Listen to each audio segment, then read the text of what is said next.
Hello and welcome to IndianPSU.com. I am Vivek Avasthi and you're watching Straight Talk. Today we will discuss, is the Indian economy slumping to a subprime zone, or else are we headed towards a great big recession?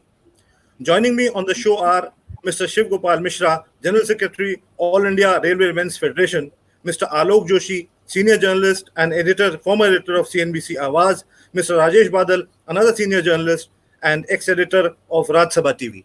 One personality who would also join us later in the show is Mr. D.T. Franco, former General Secretary, All India Bank Officers Confederation. Mishra ji, सबसे पहले आपके पास आऊंगा. आपकी एक बड़ी union है जो लाखों लाख लोगों के साथ जुड़ी हुई है.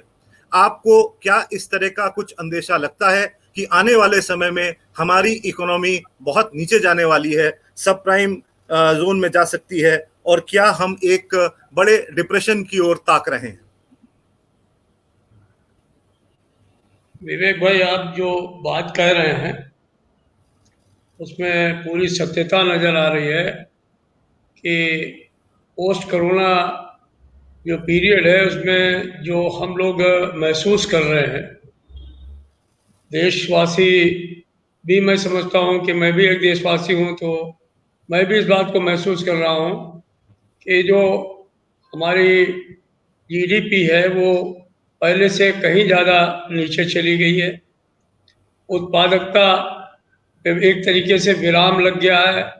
14 करोड़ से ज़्यादा जो हैं वो हमारे जो माइग्रेंट लेबर्स हैं, एक तरीके से जो स्किल्ड लेबर्स भी थे जिनमें, वो तमाम काम छोड़ करके आ चुके हैं. तमाम जो है वो कारखाने, प्रोडक्शन यूनिट्स या जहां वो काम करते थे जिन भी जगह पर, तो वो एक तरीके से उत्पादन के एक अंग थे, वो सारे लोग आ गए.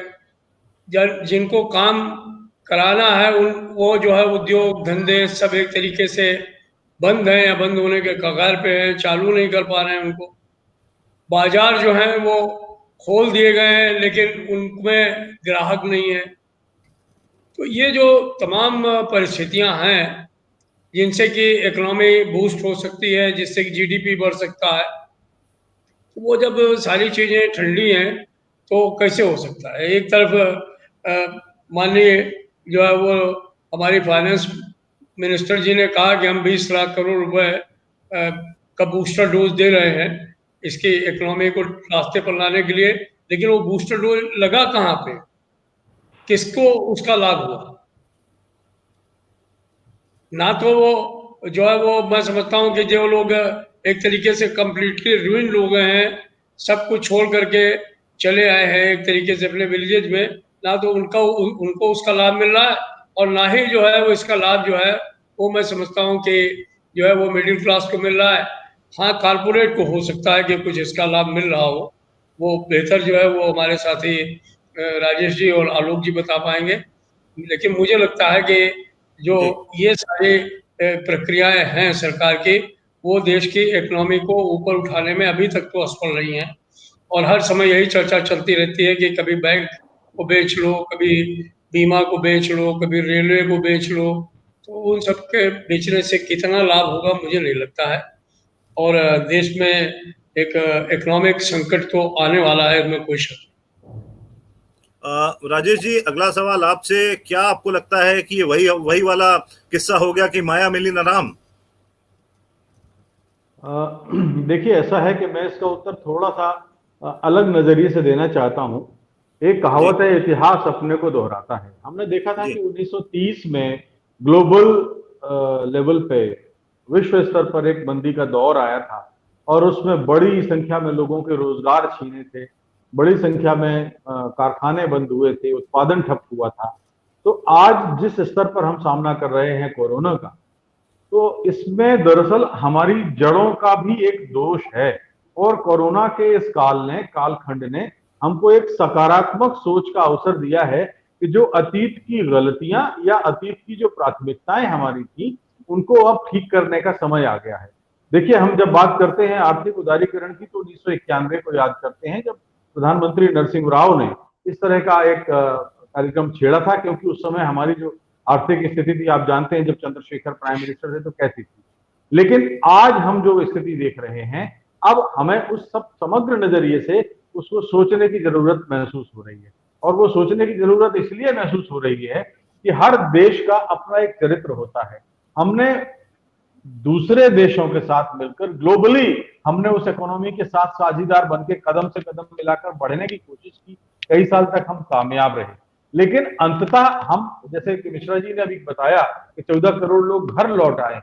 तो आज जो हमको जरूरत है, मुझे लगता है कि जो 90 साल पहले की बात थी और गांधी जी ने जो अपने ग्राम स्वराज में बात लिखी थी, आज हमको उसी तरह से, जिस तरह से कहा जाता है कि गांव का पानी गांव में रोको, तो गांव का पैसा गांव में रोको।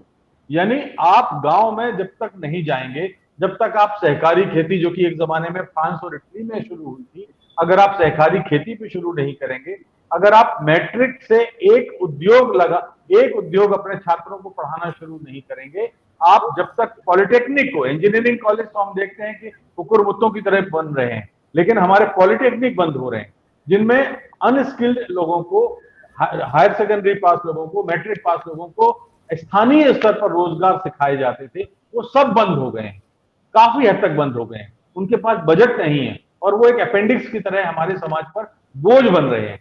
तो अब इस बोझ को हमें दोबारा समझना पड़ेगा और हमें अब विश्व से नहीं, देखिए आज चाइना की हम बात जरूर करते हैं कई मामलों में, लेकिन चाइना को मत भूलिए कि उसने कई दशकों तक क्लोज डोर पॉलिसी अपनाई थी और उस क्लोज डोर पॉलिसी का परिणाम ये निकला कि उसके गांव गांव के स्तर पर अपने गांव, उनका अपना गांव अपने पैरों पे खड़ा है।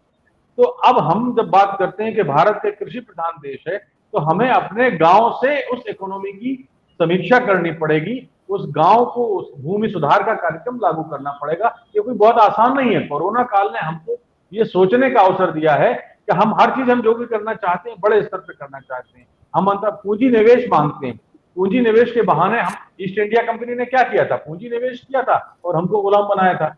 तो हम अंतरराष्ट्रीय परतंत्रता के जाल में उलझ जाते हैं। अब अवसर इस बात का है कि हम यकीनी तौर पर, जमीनी तौर पर हम अपने गांव को आत्मनिर्भर बना दें, अपने पैरों पे खड़ा कर दें। आप पाएंगे कि वो स्थितियां बदल गई हैं। इसीलिए इस नजरिए से जो आपने बात कही है, मैं उससे आंशिक तौर पर सहमत हूं कि एक बहुत ही नाजुक दौर से, संक्रमण काल से हम गुजर रहे हैं। तो आलोक जी, अगला सवाल आपसे। राजेश जी कह रहे हैं चलो गांव की ओर। आप बैठे हैं इस समय महानगरी में, कमर्शियल कैपिटल में हिंदुस्तान के। आप क्या कहना चाहेंगे, किस तरफ चल रहे हैं हम लोग? देखिए, हम जिस तरफ भी चलें, मेरा कहना, देखिए जो राजेश जी कह रहे हैं वो बहुत हद तक बिल्कुल जायज़ बात है कि गांव की ओर चलें, लेकिन ग्राम स्वराज्य की परिकल्पना की है, आज की परिकल्पना तो ये है नहीं। ऐसा नहीं है कि राजेश जी ने ये सिद्धांत इजाद किया है। इस देश में ये सिद्धांत वर्षों रहा, ईमानदारी से लागू नहीं किया गया। इसका नतीजा है कि हम इस परिस्थिति में हैं जिसमें हम आज फंसे हैं। बिल्कुल। दूसरी तरफ शहर, किसी को, कोई आदमी अपना गांव छोड़कर शहर की तरफ खुशी से नहीं जा रहा है, इसलिए नहीं जाता है कि उसको बड़ा मजा आता है। वो जहां है वहां उसके खाने का इंतजाम नहीं हो पा रहा है, उसके रोजगार का इंतजाम नहीं हो पा रहा है, इसलिए वो जाता है। नारेबाजी हम बहुत सालों से सुन रहे हैं। इस समय भी आप उत्तर प्रदेश में 1 डिस्ट्रिक्ट 1 प्रोडक्ट, और गांव में जो आएगा उसको यही रोजगार दिला देंगे, 1.25 करोड़ लोगों को रोजगार मिल गया, ये सारे ऐलान आपने सुन लिए होंगे। लेकिन 2 संकट की स्थितियां हैं जो अगर आप ध्यान से देखें तो आपको दिखाई पड़ेंगी।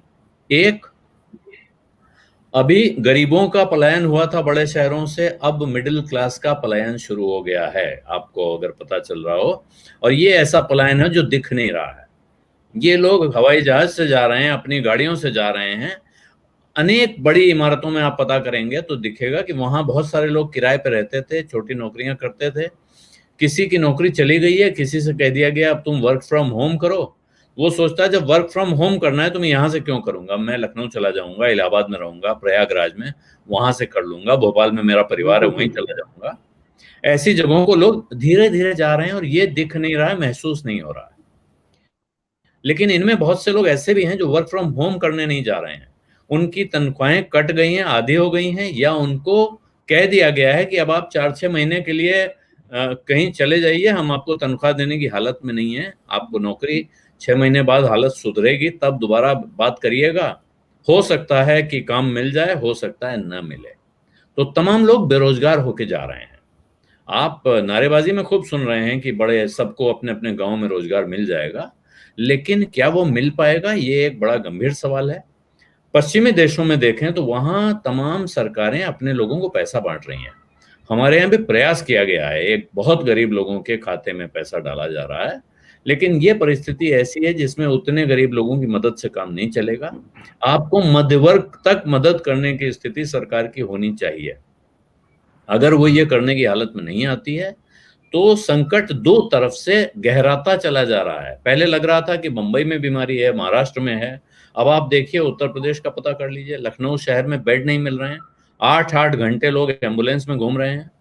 ऐसी स्थिति में इंसान रोजी रोटी के जुगाड़ के लिए कैसे हिम्मत जुटा के बाहर निकलेगा, और वो वहीं रहने वाला आदमी हो या बड़े शहर से गया हुआ हो, उसको कैसे वहां रोजगार मिल जाएगा? इस सवाल का जवाब अगर आप नहीं दे पाते हैं, सरकारें नहीं दे पाती हैं, तो जाहिर है इंसान के पास काम नहीं होगा, वो कमाई नहीं करेगा, वो खर्चा कहाँ से करेगा?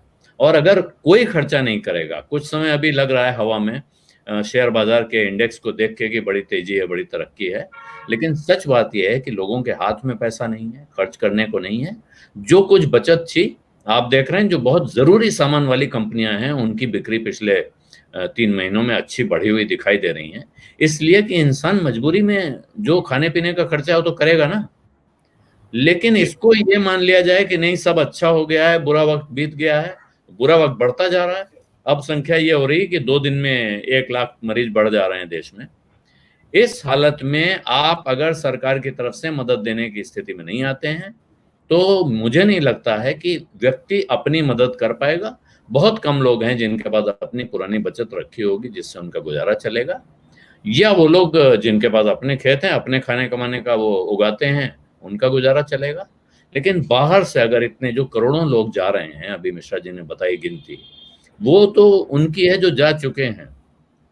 अब जो और जा रहे हैं, और इनकी जरूरतें ज्यादा हैं, इनके खर्चे ज्यादा हैं, इनके अरमान ज्यादा हैं। इनमें से बहुत से ऐसे हैं जिनको सब जरूरी सामान मिल जाए, इसके बावजूद ये डिप्रेशन में चले जाएंगे, क्योंकि इनके शौक पूरे नहीं हो पाएंगे, इनको बात करने का मौका नहीं मिलेगा, इनको प्लेटफॉर्म नहीं मिलेगा।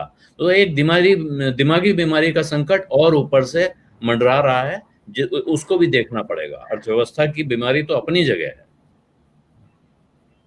जी मिश्रा जी, अगला सवाल आपसे, एक छोटा सा इसमें वाकया भी जोड़ूंगा। अभी जब माइग्रेंट लेबर ने वापस जाना शुरू किया था तो हमारे कुछ मित्रों ने जो जेवर टोल प्लाजा है वहां पर एक कैंप लगाया था।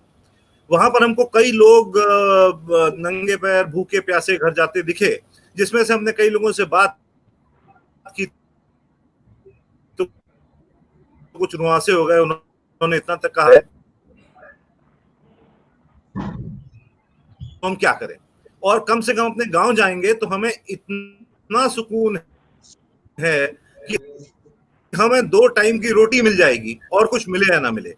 तो क्या अब जब ये लोग गांव की तरफ जा रहे हैं और 2 टाइम की रोटी का भरोसा लेके जा रहे हैं, आज भी हमारे गांव देहात में इसकी व्यवस्था हो पाई है कि सब हवा हवाई है?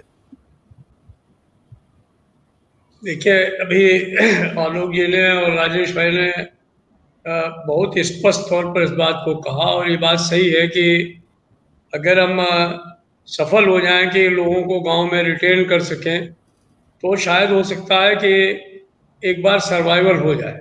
लेकिन वस्तुस्थिति ये है नहीं।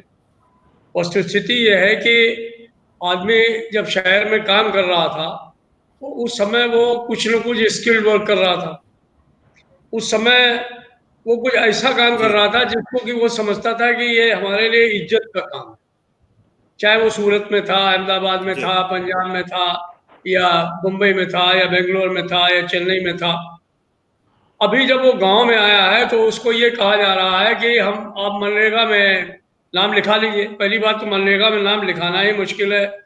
ये हमारे मित्र हैं आलोक जी और राजेश भाई, ये सब समझते हैं कितना भ्रष्टाचार है मनरेगा में।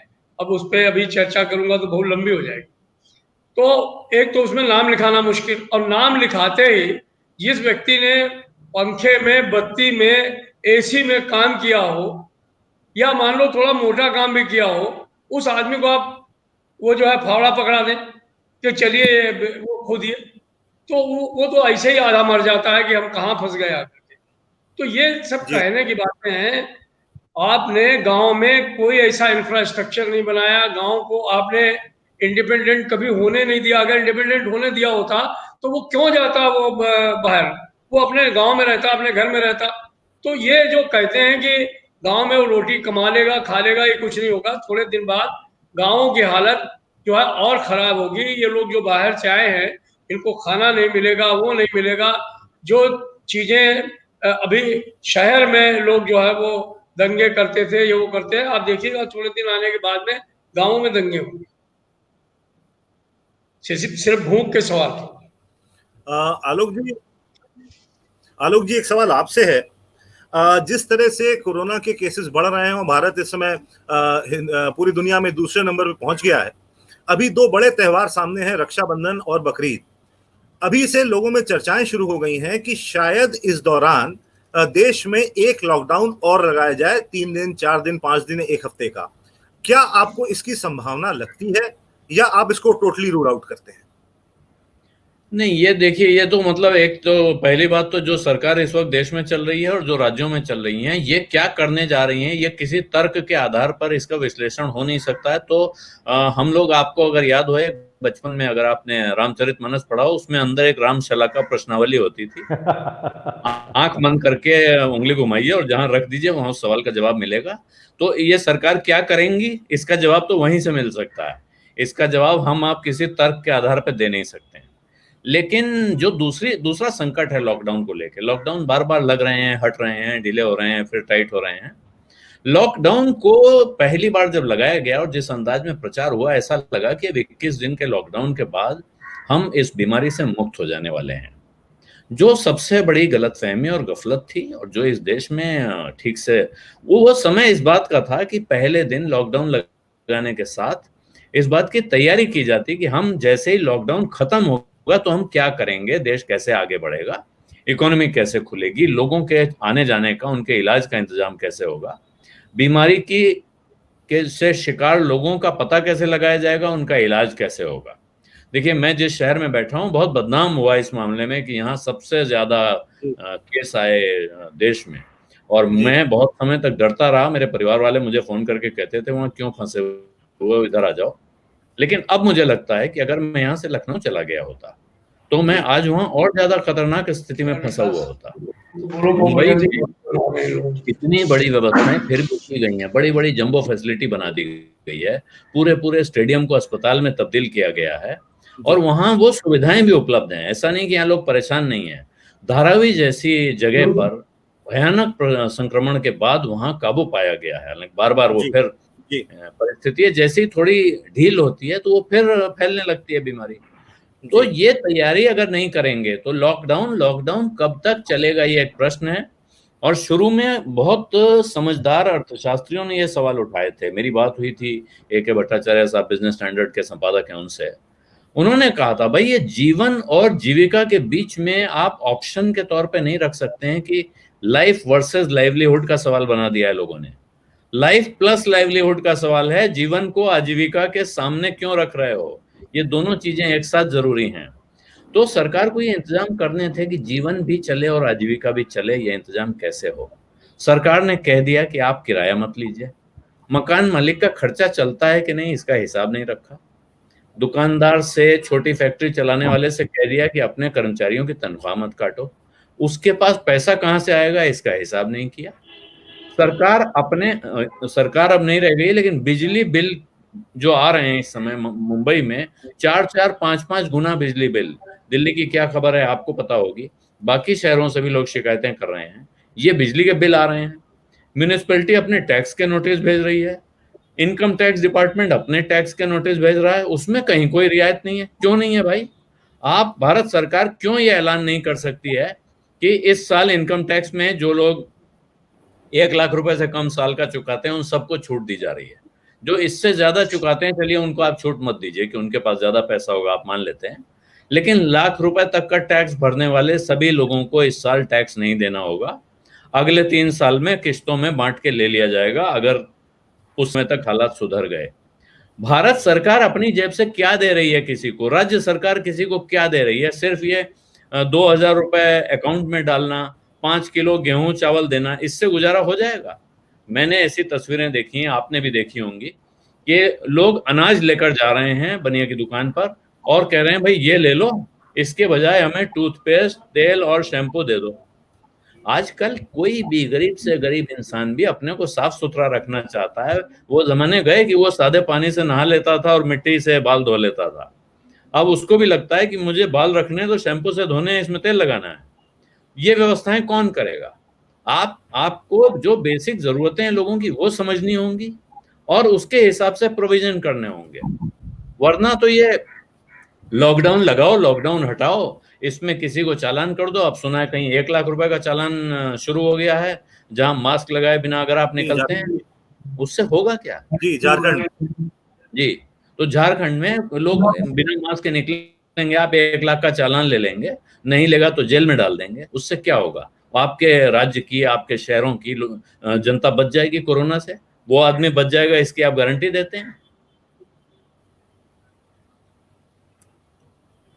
राजेश जी, एक सवाल आपसे, आपको क्या लगता है कि ये जो मॉरेटोरियम अनाउंस किया गया था ईएमआई पे मकानों की और इसकी उसकी, क्या इस आपको लगता है कि कोई संभावना ऐसी है कि इसको अगस्त के आगे तक बढ़ाया जाएगा? और अगर बढ़ाया जाता है तो क्या इससे हमारी इकोनॉमी पे और गंभीर असर नहीं पड़ेगा? मैं प्रिंसिपली सैद्धांतिक तौर पर तो आपकी बात से सहमत हूं विवेक जी, और हमारी इस आर्थिक अवस्था पे पूरा उल्टा असर पड़ेगा। सवाल ये है कि आपके पास कोई कार्यक्रम, जैसे अभी आलोक जी कह रहे थे कि सरकारों को पैसा देना चाहिए, सरकार पैसा बढ़ाए, 5 किलो 10 किलो ये जो बांट रहे हैं, खैरात बांट रहे हैं, क्या उससे इस देश की हालत सुधर जाएगी? तो पहला सवाल यह है कि क्या सरकार के पास हमारे सामने कोई ऐसा एक्शन प्लान, कार्यनीति है जिससे कि हमारी आर्थिक स्थिति या कारोबारी स्थिति बिगड़ने से या खतरे के निशान से और ऊपर जाने से रोकी जा सके? पहली चीज तो ये है। अब सरकार के पास तो पैसा है नहीं, सरकार के मंत्रालयों के पास पैसा है नहीं। आप देखिए नवरत्नों की हालत क्या हो रही है, रिजर्व बैंक की हालत क्या हो रही है। तो सरकार की इस तरफ से तो स्थिति आप कल्पना कर नहीं सकते। आप दूसरे देशों की स्थिति, चूंकि अब कोरोना तो में सारे देश हिले हुए हैं, किसी भी देश की ऐसी स्थिति नहीं है कि कोई दूसरे देश को संभाल सके। आप नेपाल की स्थिति नहीं संभाल सकते, भूटान की स्थिति नहीं संभाल सकते, श्रीलंका की स्थिति नहीं संभाल सकते, तो हम अपनी स्थिति कहां, दूसरे किसी देश की स्थिति क्या संभाल सकते? तो कहने का अर्थ है कि देखिए, आपका हर समस्या का समाधान आज से 250 साल पहले, कोई हम ग्लोबली नहीं जुड़े हुए थे कारोबारी नजरिए से, एक आर्थिक उदारीकरण के नजरिए से एक मोती के रूप में एक माला में नहीं पिरे हुए थे। लेकिन अगर आप दो ही उदाहरण में बताता हूं कि उस समय का हिंदुस्तान इतना तगड़ा था अर्थव्यवस्था के नजरिए से कि 250 साल पहले 1760 में ब्रिटेन में एक महिला के पास भारत का बना एक रुमाल मिल गया था और उसको 200 पाउंड का जुर्माना भरना पड़ा था।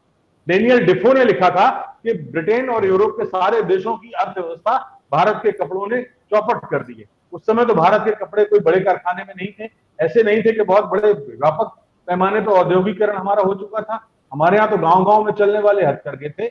लेकिन ये 1760 की बात थी और तब निर्यात जो था उन्होंने अपना बढ़ा दिया था, उसमें छूट दी थी और आयात पे 400%, भारत से जो कपड़ा जाता था वो 400% शुल्क बढ़ा दिया था।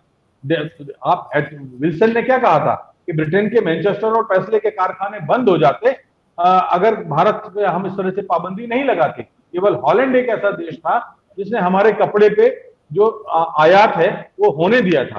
तो कहने का अर्थ है कि जब हम ग्लोबली उस तरह से नहीं जुड़े थे और हमारे अर्थव्यवस्था इस तरह से सशक्त थी और जब हमारे किसानों को मजदूर बनाया गया, आपको पहले विश्व युद्ध में जब जो है सैनिक चाहिए थे, 15,000 केवल सैनिक बचे थे हिंदुस्तान में, तब हमारे किसानों की खेती चौपट कराई गई, उनको हाथों में हथियार देके दूसरे देशों में युद्ध लड़ने के लिए 1914 में भेजा गया।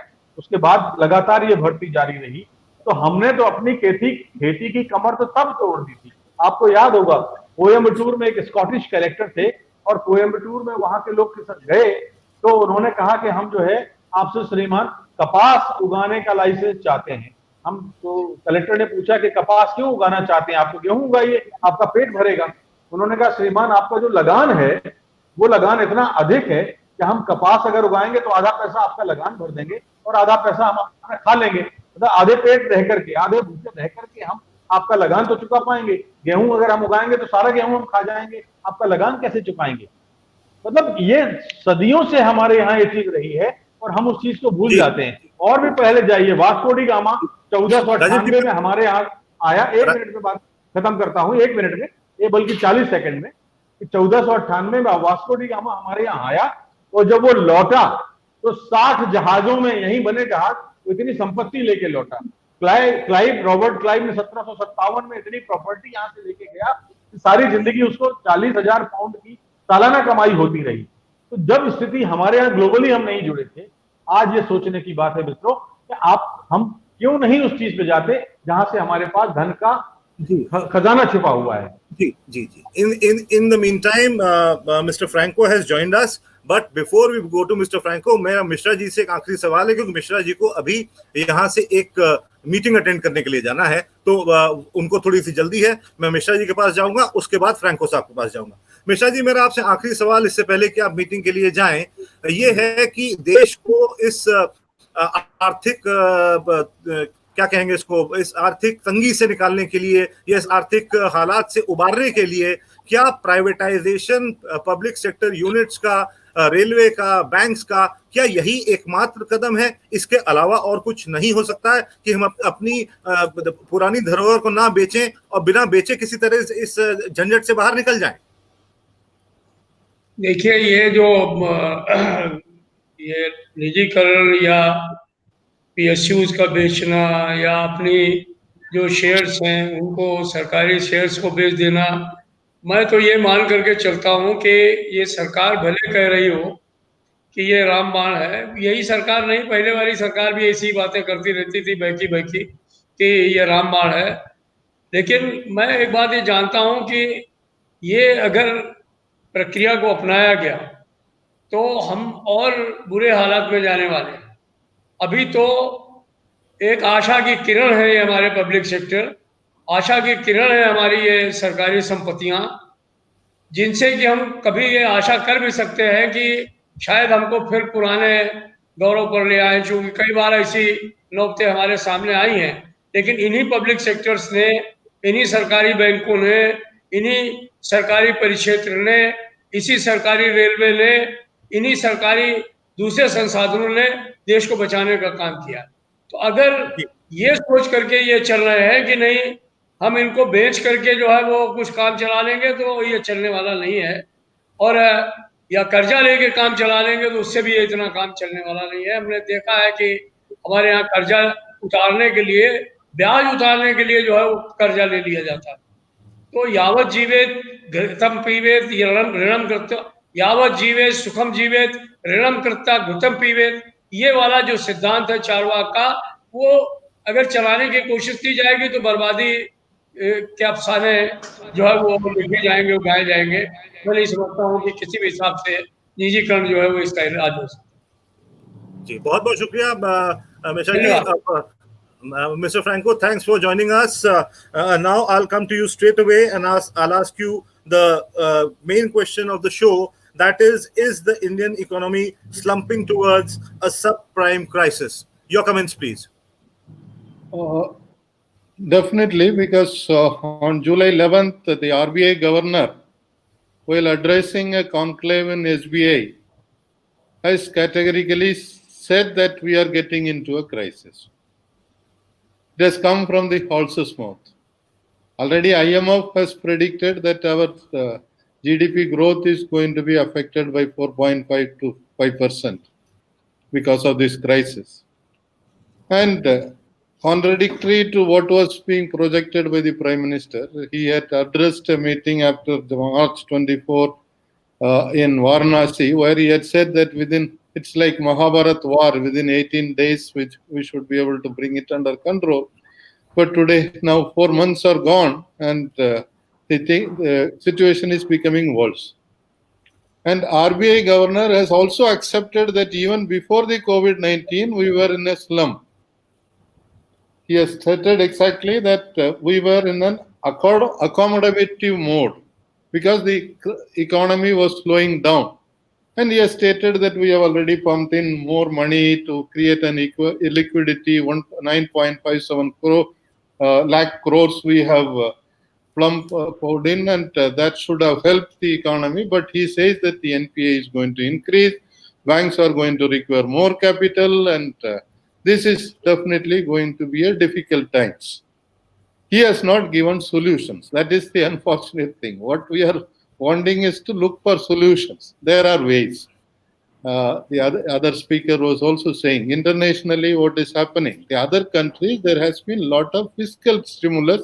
Government had been pumping in money. Here also, we are paying so much of money to the government as taxes, not only income tax, the GST, everybody is paying.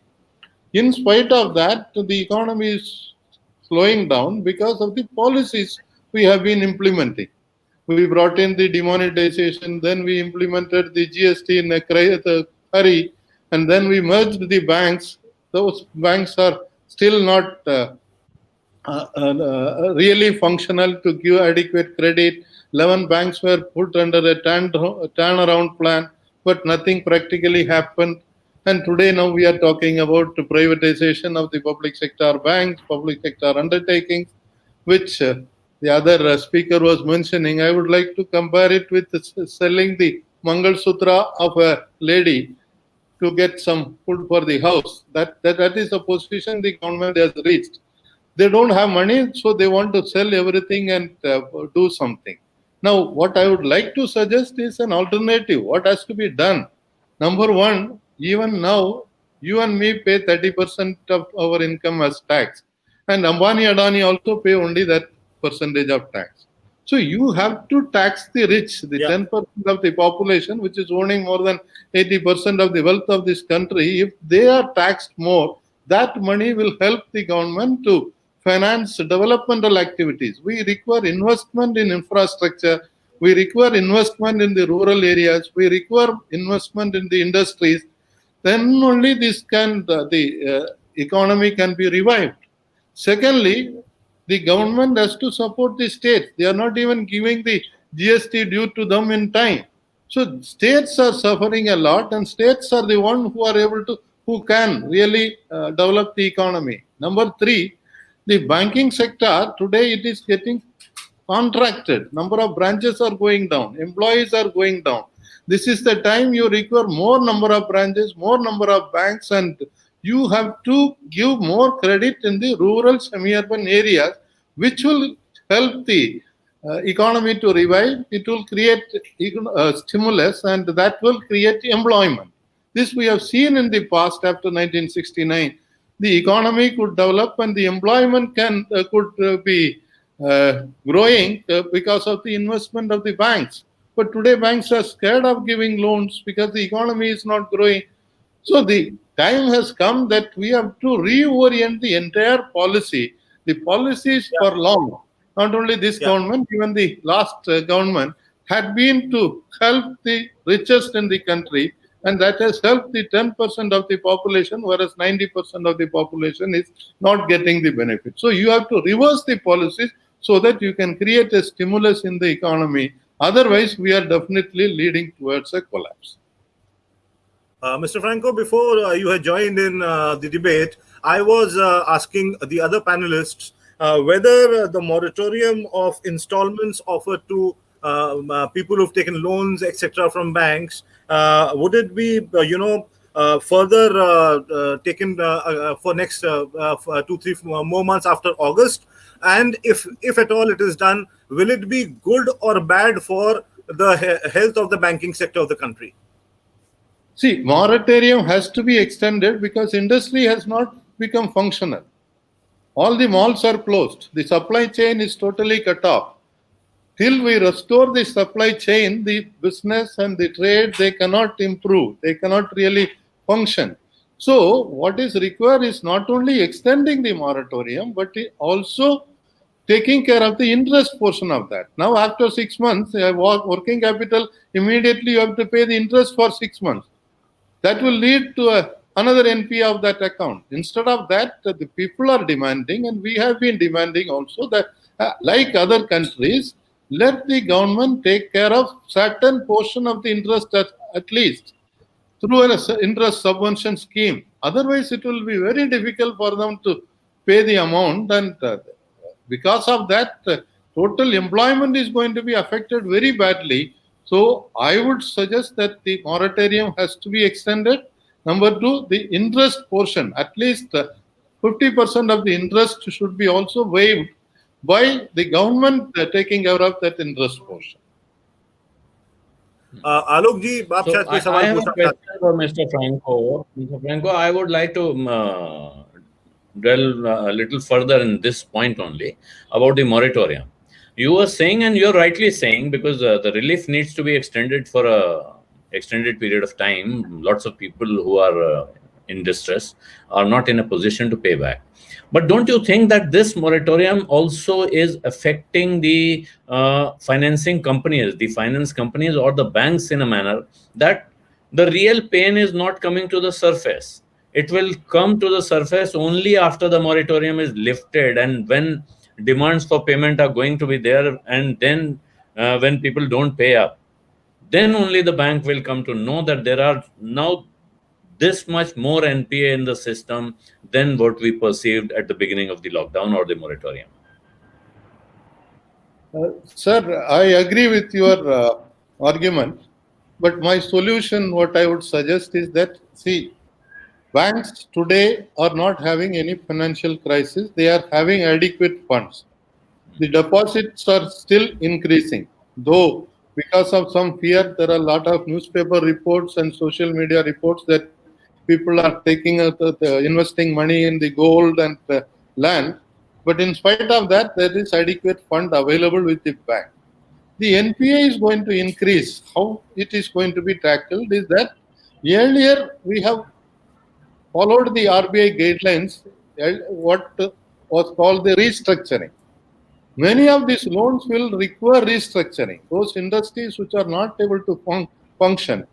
Even the moratorium which has been announced, the State Bank of India and other banks have announced that only 30% of the people have availed. The others are still trying to manage with whatever they are. They are not availing the moratorium or the enhanced facility they don't want to take, because they are also aware that they have to repay that. So the NPA norms have to be changed and certain restructuring has to be allowed. Already the Reserve Bank is discussing that. I am told that they will be making some changes in the NPA norms, because this is a global crisis and this is going to last for long. So this is the time you have to help the banking system, also the economy, the industries and trade, so that they can tide over the crisis. And this is being attempted across the world in most of the countries. So I think we should move towards that instead of forcing the people to now pay back the money. That will lead to really crisis in that industry itself.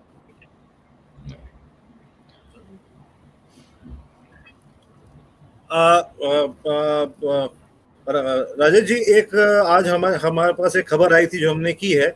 Public sector banks hit by rupees 1.48 lakh crore worth frauds in 1 year. पिछले एक साल में इतना चूना public sector banks को लगा है. इस पे आपकी एक त्वरित टिप्पणी. ये बिल्कुल बहुत ही खतरनाक ट्रेंड है जो हाल के वर्षों में हमें देखने को मिला है कि पब्लिक सेक्टर बैंक्स को लेकर जो चूना लगा है, ये कोई बहुत आम उपभोक्ता ने नहीं लगाया है, ये मध्यम वर्गीय उपभोक्ता ने नहीं लगाया है, ये उच्च मध्य वर्ग ने नहीं लगाया है, ये कुछ बड़े औद्योगिक घरानों या बड़े कारखाने वालों ने लगाया है, बड़े पूंजीपतियों ने लगाया है, जिनके पास पहले से ही पूंजी का अंबार है. यानी पब्लिक सेक्टर बैंक्स को धोखे साथ धोखाधड़ी उन्होंने अपने पूंजी भंडार में वृद्धि का एक जरिया मान लिया है, क्योंकि उनको मालूम है कि अगर इस तरह से वो करेंगे और बाद में किसी न किसी चोर दरवाजे से भाग जाएंगे, उनके पास गलियारा होगा और वो वहां से सुरक्षित निकल सकते हैं.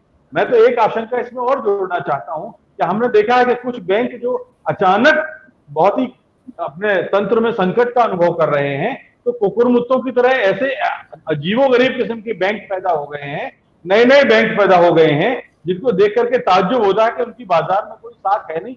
ये बैंक क्या कर रहे हैं, किस आधार पर इनको रिजर्व बैंक ने लाइसेंस दिया है, कहां से आए हैं, किस तरह का ये काम कर रहे हैं, बहुत बड़ा फ्रॉड ये उसमें है.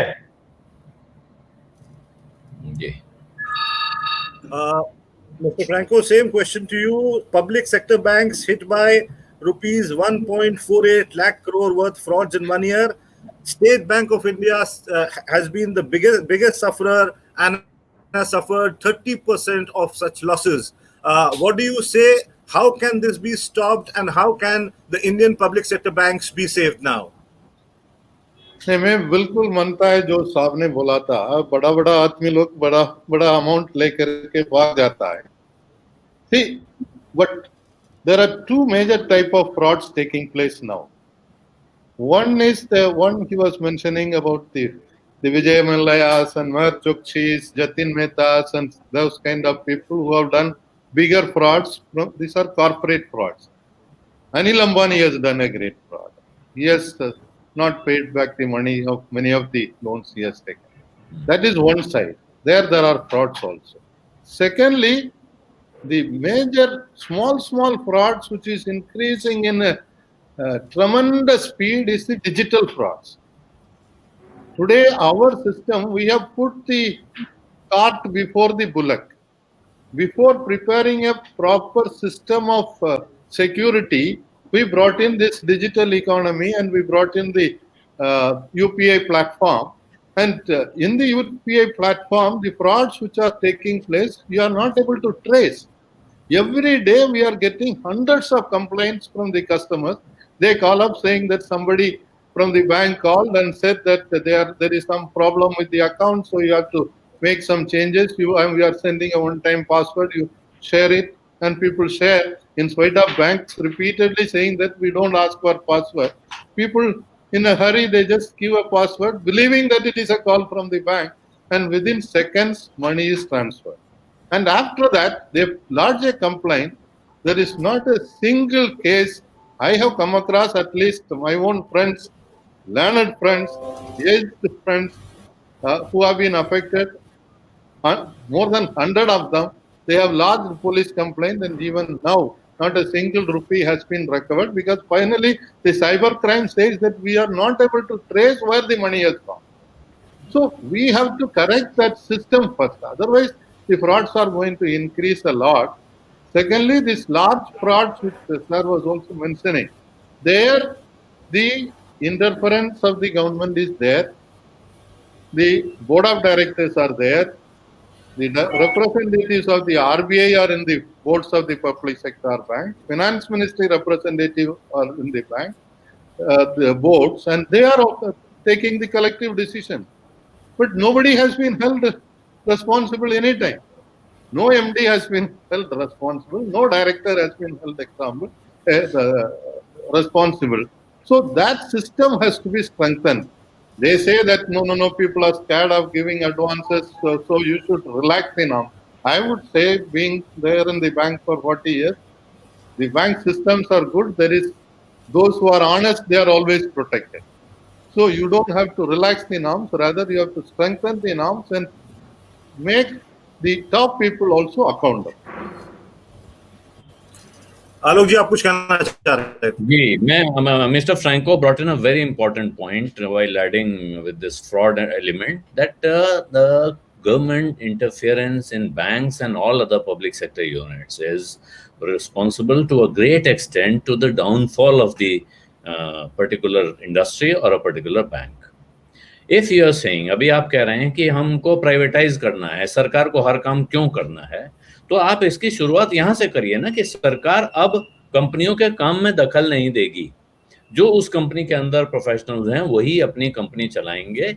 जो बोर्ड ऑफ डायरेक्टर चुनने का एक तरीका होता है, इंडिपेंडेंट डायरेक्टर्स भी जो चुने जाएंगे, उनका एक कॉमन डेटाबेस बना हुआ, और ये सारा इंतजाम किया गया है. देखिए, प्राइवेट कंपनियों के लिए इंतजाम मौजूद है कि एक डेटाबेस है, उस डेटाबेस में से आप डायरेक्टर चुनिए, अपने यहाँ लाइए, अपने रिश्तेदारों को डायरेक्टर मत बनाइए.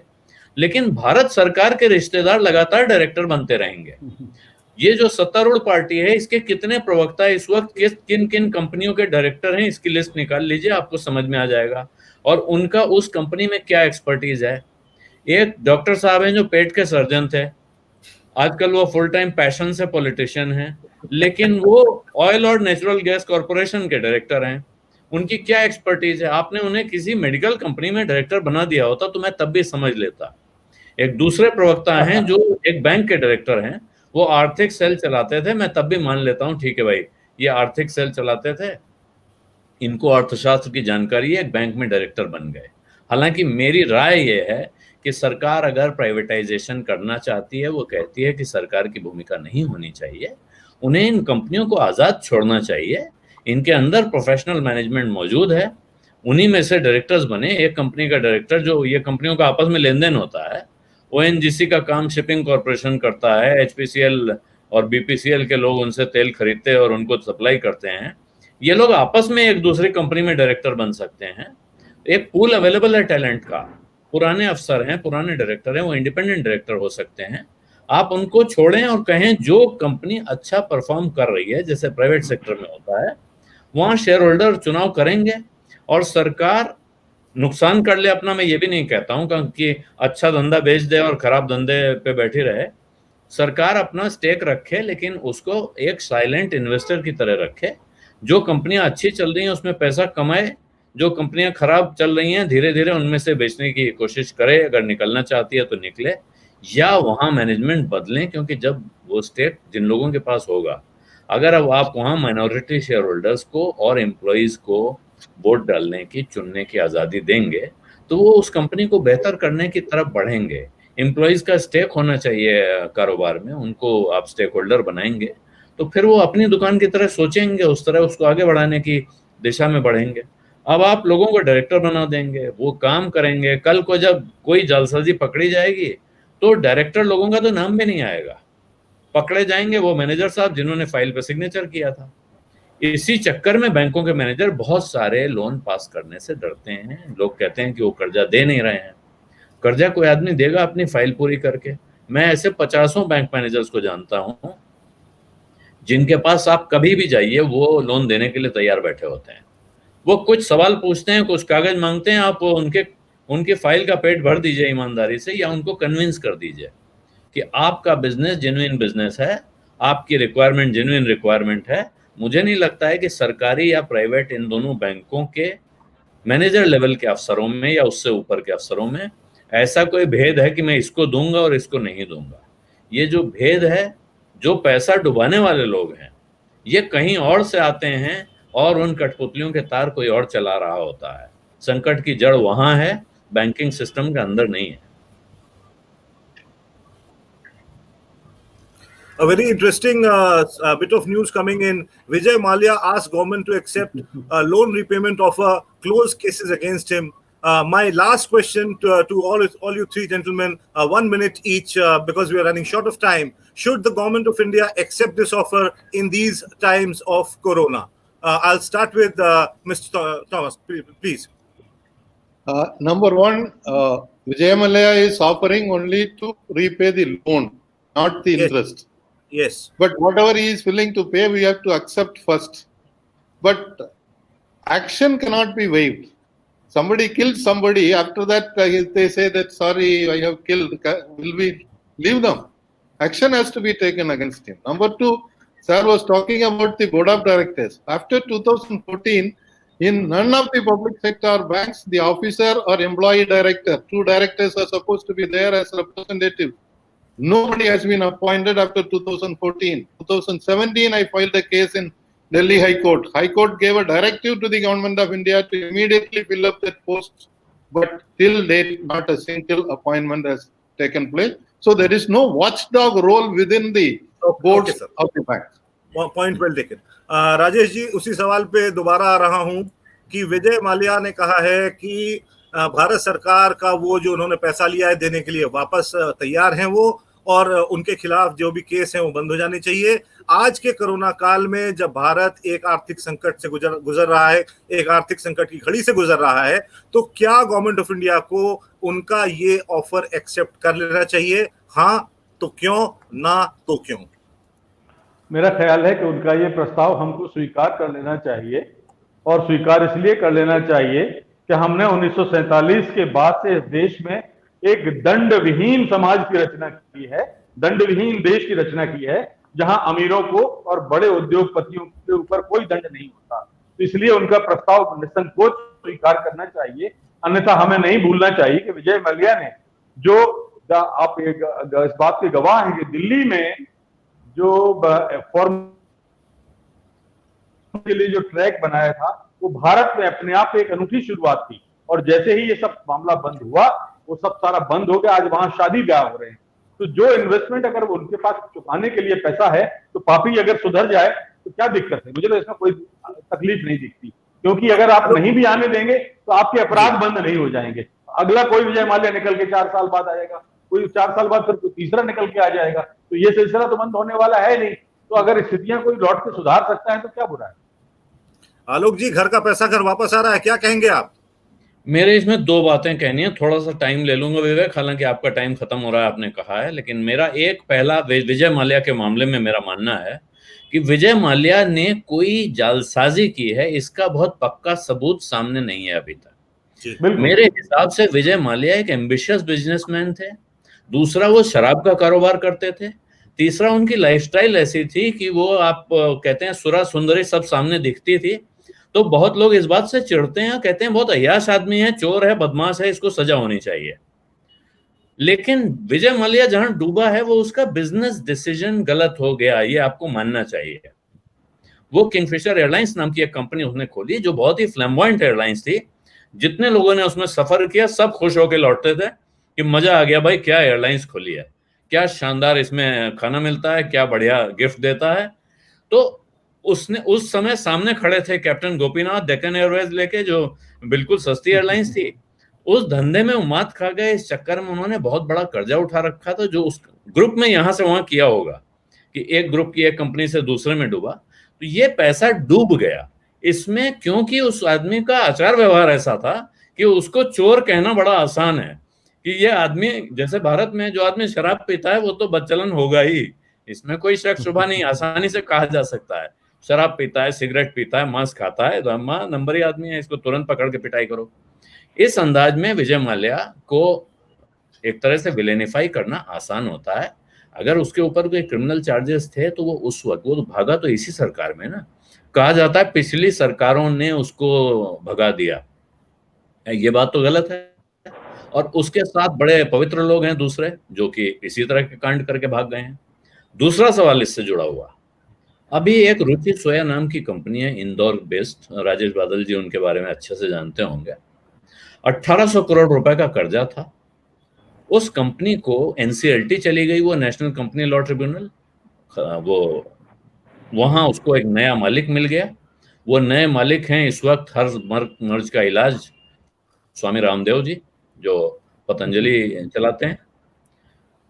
स्टेट बैंक ऑफ इंडिया का 1800 करोड़ रुपए का कर्जा था, जिसमें से आधा हेयर कट ले लिया गया, उसको राइट ऑफ करके 800 करोड़ के आसपास पहुंचा दिया गया कि अब इसमें से 800 करोड़ रुपए ही चुका दिया जाएगा तो इसे दिया माना जाए। उसे चुकाने के लिए बाबा रामदेव की कंपनी को स्टेट बैंक ऑफ इंडिया ने 1200 करोड़ रुपए का कर्जा दिया, और उसके बाद उन्होंने रुचि सोया को एक्वायर कर लिया। रुचि सोया का शेयर बाजार में 3 रुपए का मिलता था जिस वक्त ये सौदा हुआ, उससे पहले। उसके बाद वो कंपनी डीलिस्ट हुई कुछ समय के लिए, 100 शेयर का 1 शेयर किया गया, कहा गया इतनी खराब हालत है कि इस शेयर में 99% का डाइल्यूशन किया जाएगा। तो अगर 100 शेयर का 1 शेयर किया गया तो 3 रुपए का शेयर, आप मान लीजिए 100 का 1 हुआ तो अब 300 रुपए का हो गया ज्यादा से ज्यादा जी। लेकिन वो शेयर 800 रुपए का हो गया, 1200 का हो गया, 1400 का हो गया। और उसके बाद बाजार में ये चल रहा है कि भाई अप्रत्याशित रिटर्न दिया गया है, न भूतो न भविष्यति, ऐसा शानदार काम हो गया है। अभी हजारों नहीं लाखों लोग फंसे होंगे। लगातार अपर सर्किट लग रहा था, पिछले कुछ दिनों से लगातार लोअर सर्किट लग रहा है। कई दिनों से लोग ललचा रहे थे, भाई इतना तेजी से बढ़ रहा है, खरीद लो खरीद लो खरीद लो। खरीदने का मौका उन्हें कब मिला होगा? जिस दिन वो 1200 पे या 1400 पे था, और उसके बाद से वो 700 रुपए के आसपास पहुंच चुका है, और अभी वापस वो 300 जाएगा या 150 जाएगा, हमें पता नहीं है।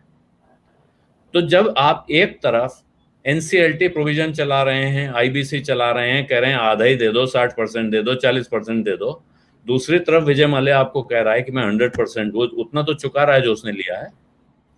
तो मेरा ख्याल है फिर लॉजिक का इस्तेमाल करना है तो सब तरफ एक ही सा लॉजिक चलाओ। और भी बड़े बड़े सेट हैं जिनके पास कुछ नहीं था, हमारे पास चुकाने के लिए नहीं, हम तो बर्बाद हो गए हैं। जिस दिन उनकी कंपनी की नीलामी शुरू हुई कि आज दूसरा ले जाएगा, उस दिन वो खुद आ गए कि नहीं नहीं इतना पैसा तो हम ही चुका देंगे साहब, हमसे ही ले लीजिए, हमें दे दीजिए। ये एक उदाहरण नहीं है, तो अगर अनेक किए जा रहे हैं तो फिर विजय माल्या को, और विजय माल्या पहले भी कह चुका है कि मैं सरकार को प्रस्ताव दे चुका हूं कि मुझसे पैसा वापस ले लो, ये लेने को तैयार क्यों नहीं। मैं एक ऐसी फाइनेंस कंपनी को जानता हूं जो विजय माल्या से अपना पैसा वापस ले चुके हैं, और उनके चेयरमैन से मेरी बात हुई, उन्होंने कहा कि जब हमने विजय माल्या से अपनी वसूली की तो उसमें कुछ पैसा हमारे पास एक्स्ट्रा आ गया है। हमने बाकी सारे लेंडर्स को कहा कि आप भाई ये मेरा पैसा वापस एक्स्ट्रा है, आप में से जिसका बनता हो क्लेम करके ले लो। बोले भारत के इतने सरकारी बैंक और प्राइवेट बैंकों में से एक ने भी उस पैसे पर आज तक क्लेम नहीं किया। तो ये लेने वालों का हाल है और वो देने वाले का हाल है। फैसला आप भी कर सकते हैं, मैं भी कर सकता हूं, और जो ऊपर वाले कमरे में बैठे हैं वो तो कर ही सकते हैं। तो 100 की सीधी एक बात तालुक जी कि जो पकड़ा गया वो चोर है, जो बच गया वो सयाना है। इसी के साथ मैं शो को खत्म करता हूं। I'll wrap up the show. Thanks for joining this show, and hopefully we will be joining soon on some other burning topic and debate on it at length. Thank you for joining us. Thank you. Thank you.